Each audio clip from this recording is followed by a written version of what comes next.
Hello and welcome to Comic Island. My name is Arden, and this is my review of Doctor Strange.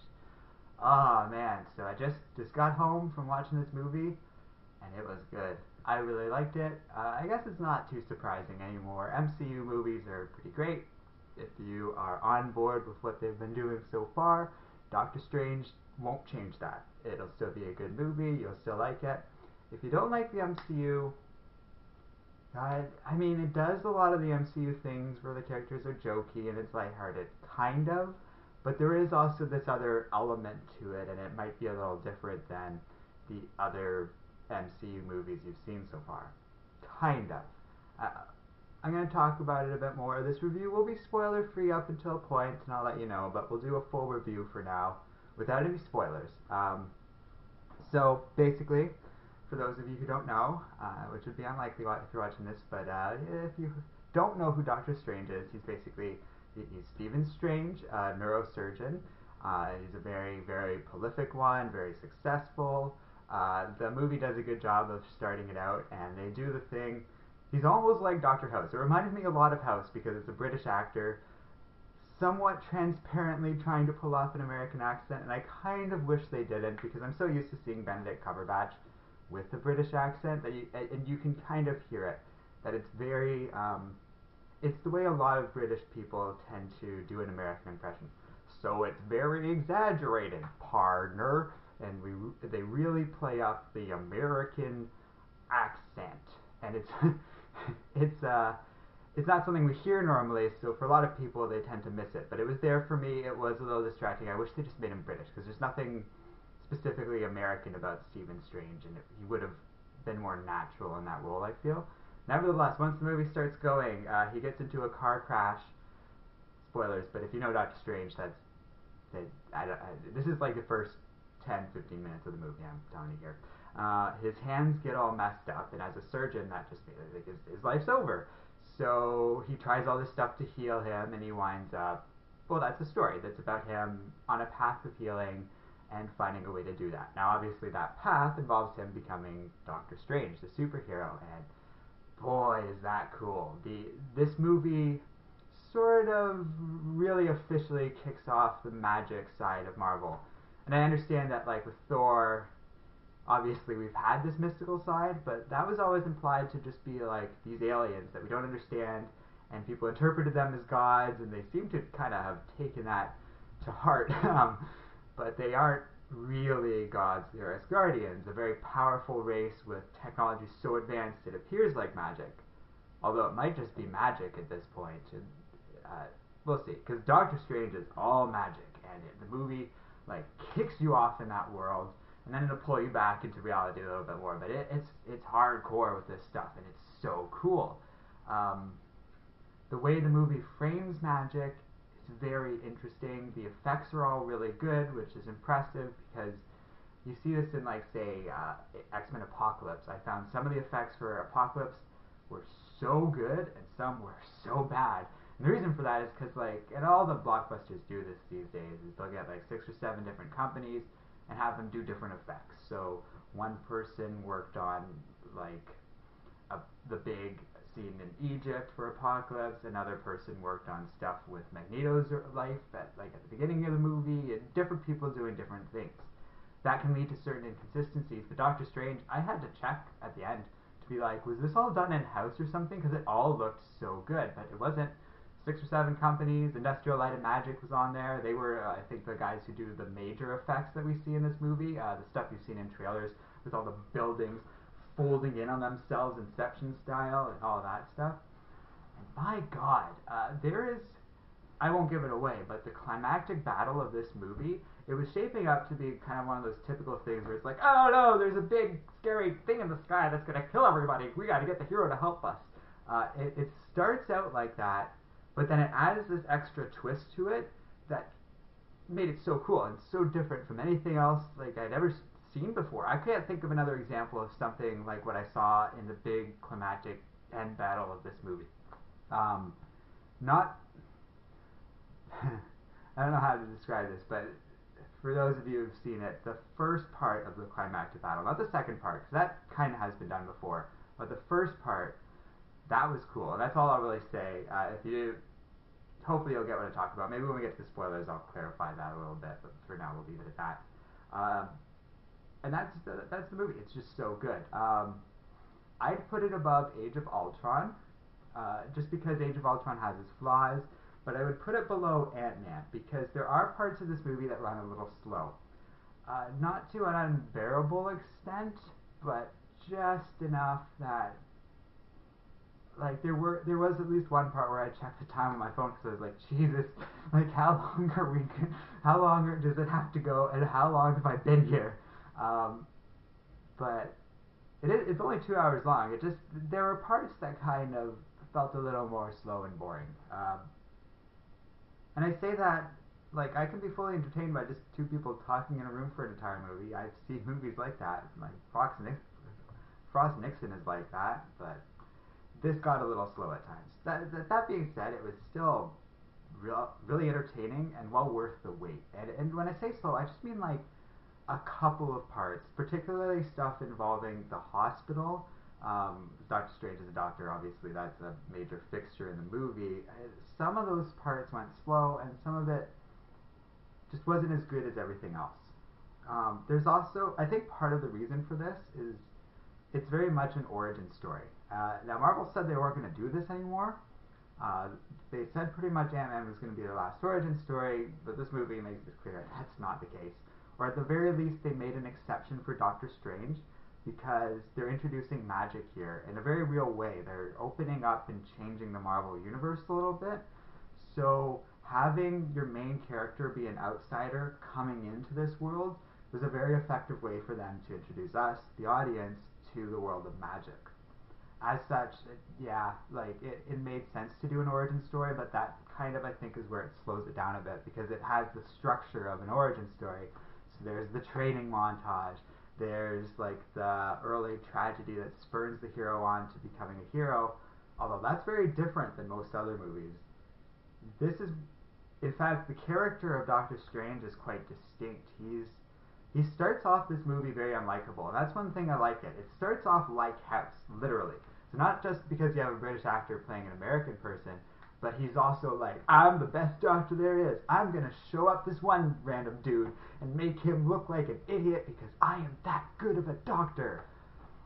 But that's actually deliberate. Like, instead of House supposed to be this like main character that you like and he's quirky and rude, the movie makes it clear it's like, oh no, he's just an asshole. Like, you're not supposed to like him right now. This is a flawed person that comes to be less selfish. And so his big tragedy happens to him. It's all about him. He doesn't have like some paternal figure to kill off. He doesn't have oh god, that's what they all do. So that makes this movie very different. And then all the background characters, Tilda Swinton. Oh, I'm not going to be able to say. Let's try their characters' names. The Ancient One, Mordo, Wong. All these characters are kind of introduced as background characters to varying degrees of size, and they're all great. They're all well cast and well acted. Baron Mordo is so good. Like, anyone who's complaining about them changing his racial identity or whatever, which by the way they also did for the Ancient One, who cares? Like, it was so worth it to make this character different and to kind of put him on the trajectory that he goes on. And the Ancient One was great. I thought Tilda Swinton almost stole the movie. She was so good. Benedict Cumberbatch, though, is the star of this thing, and he carries this movie effortlessly. God, I can't say that word. I tried doing that in an earlier recording and was having trouble, and apparently I just anyways, if you haven't seen Sherlock, which Benedict Cumberbatch stars in with Martin Freeman, I highly recommend it. Season 4 is coming at some point in the future, and it's really great. But he plays a different character in this movie, like a distinct, very different character, and it's really good. Benedict Cumberbatch is such a valuable addition to the MCU, and there's a lot of great hints of stuff to come with him in it that's just going to be awesome. Like, he's like Scott Lang, just like, oh wow, Stephen Strange is now part of the MCU, and that's great. Like, that's just such a strong thing going for them now. So that's all I really could think of. I did see, and a Rogue One trailer I didn't see before as part of the previews, along with the Guardians of the Galaxy 2 preview, both of which look great. But Rogue One made me cry a little bit. I teared up at a preview. I didn't cry at all at Doctor Strange, but that preview, like, it was just going, and something inside of me went like, oh, Star Wars. And so I'm looking forward to that. And then there's Fantastic Beasts and Where to Find Them, which isn't really a comic movie, but that looked pretty cool too. That looked a lot more focused than the Harry Potter movies. Like, no distractions about some wizard school. Just like, here's a cool magic thing. And after seeing Doctor Strange, I'm kind of geared for that now. God damn, you have to see this movie. If you're a fan of the MCU, I will qualify this as a must-see. Probably my fourth favorite MCU film. So this, Ant-Man, Avengers, and then Civil War. Oh. Then there's Guardians of the Galaxy. Maybe Guardians of the Galaxy is better than this. Guardians is just so fun, and after seeing that trailer, and like the trailer too, but still, this is very cool, and it stands out from the other Marvel movies just because it's so different and imaginative. Like the stuff you see in this movie is really cool. I don't want to give any of it. I don't want to give any of it away because like it's just worth seeing for yourself. But yeah, like lots of really cool effects. So let's end the non-spoiler part here. I like this I like this movie. I recommend this movie. Even if you're not a fan of the MCU, it might be worth your time. I highly recommend you go see this in theaters in 3D. The effects are good enough that I feel you're missing out on something if you don't see this in theaters. So that's the review. Okay? From here on out, it's spoiler territory. Okay? So if you're done, thanks for watching. If you like this video, you can subscribe or whatever, but stop watching. Go see the movie, and you can come back for everything after this. Alright, so where were we? Spoilers, right. Okay, so there's a couple of things I want to add to that now that we're past that point. I really liked the depiction of Dormammu. I thought he was cool. I really hope that he comes back. He wasn't really defeated, but the way he was defeated was very ingenious. That part I didn't want to say was completely unique, because that was like almost Groundhog Day, but the way it was done to defeat the villain was very cool, and I like it because like they planted that seed early of Doctor Strange not wanting to kill people arbitrarily, and him wanting to find a more better creative way, and they delivered on it really well. It was kind of funny because when he flied up into Black Void, I assume and what everyone's going to be thinking is like, oh, it's like the Avengers, he's going into the thing, but they did stuff different, and before that, when he's battling Caecilius, such a hard name to say, they're fighting going forward in time while everything around them is moving backwards. So cool. That's what I was saying was the really unique part that really made the climax, what could have been kind of boring and done before, like top of the line. Marvel's too good at this, guys. Like, goddamn, I don't know what to say on top of that. And then, yeah, it kind of sucks the Ancient One's gone, but I'm really hoping they do what they do in the comics, and next movie with next Doctor Strange movie, which is definitely going to happen, he can talk to her through a mirror or something like that, like they've done in the comics, like I said. And that kind of way, be a way of being like, she's gone, but she can still she can be the Obi-Wan of this movie universe and give him advice and all that stuff. There are 2 post-credit scenes. The first one I really liked. It's basically just Doctor Strange sitting down with Thor and being like, so your brother is kind of a really big mystical threat to this world, and now that I'm becoming the Sorcerer Supreme, could use some, I'm a little concerned about him. And you brought him to New York, and he's like, yeah, we've had some family issues, and I need to find my father. And he's like, alright, I'm gonna go help you. So I don't know if Benedict Cumberbatch is going to be like a main part of Thor Ragnarok or just like a cameo, but either way, that's cool. Based on what Ant-Man set up and how that got paid off in Civil War, I'm down with that. And then after that, we get a little preview of Mordo becoming Baron Mordo. And I thought that was kind of natural. The way the Ancient One describes him is rigid, meaning that I think it was in Game of Thrones. There's a character, Stannis. Stannis is described that way. He's described like iron. So he's rigid. So he doesn't bend, but he will break. And I think that's Mordo's biggest problem is he can't see the value of creativity. He can't see the value of breaking the rules for the greater good. To the extent that he's going to be like, oh, I'm going to start killing all the sorcerers, which is a weird thing to do immediately after your first movie. So I hope they don't just start killing off magic characters left and right. Daniel Drum made a small appearance in this where he was killed. But if you know Daniel Drum, you know they're setting that up for the next movie. So that was really cool, and it goes by lightning fast, and that was a great little moment. There's tons of little references like that throughout the movie. I can't remember them now. Trying to think of any that really stood out, but you know, like it's a Marvel movie, so they talk about like the Avengers and how they stick out. But some of the artifacts had, oh yeah, there's one, the staff of the Living Tribunal, like stuff like that. They have little name drops and that sort of thing, which given the nature of magic and how there's relics everywhere, it was super easy to do that. And the Eye of Agamotto, an Infinity Stone. So when that happened, the theater is pretty quiet at that point, but I made some noise akin to like half laugh, half shout, like kind of a very embarrassing thing to do in the theater when no one else made that noise. But I was like, oh cool, it's an Infinity Stone, like that's gonna mean that when we get to all the Thanos stuff, like Doctor Strange is gonna have a very direct role in all of that. And it's like, so I got really excited. I don't think anyone else got as excited as me, but who cares, it was worth that.